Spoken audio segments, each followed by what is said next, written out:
2020 politics and this past presidential debate has shown us one thing: Democrats will do whatever it takes to seize and maintain power.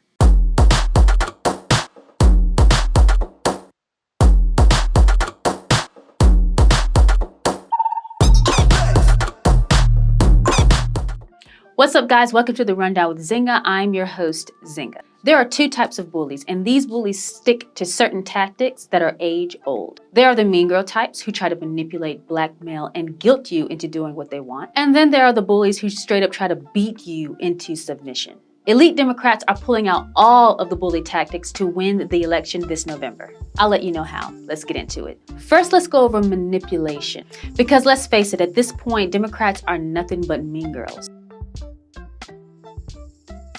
Chuck Schumer and every other Democrat on Twitter and in DC say that Mitch McConnell should honor RBG's last dying request and wait until after the election to confirm the newest Supreme Court judge. They really expect for the entire country and the federal government to disregard our founding documents because of a lady's last dying wish. What has kept our country so stable for the last 200 some odd years is our respect for our institutions and our founding documents. Other countries can't say that. For instance, since 1958, France has had 15 constitutions. The Democrats want the ability to change our constitution at any time, on any whim. Absolutely no respect. And let us not forget the threats that the Democrats have unleashed on the country. Reza Aslan, a CNN commentator, tweeted saying this: "If they even try to replace RBG, we burn the entire effing thing down."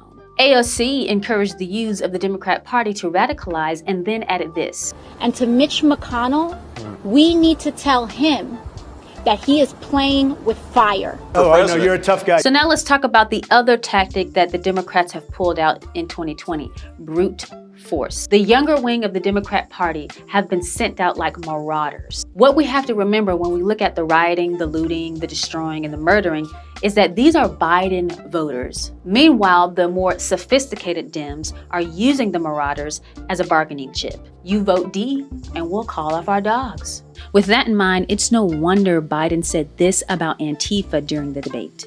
Antifa's an idea, not an organization. Oh, you got it. Not militia. He also could not respond to whether or not he'd been endorsed by any law enforcement group. Name one group that came out and supported you. Go ahead.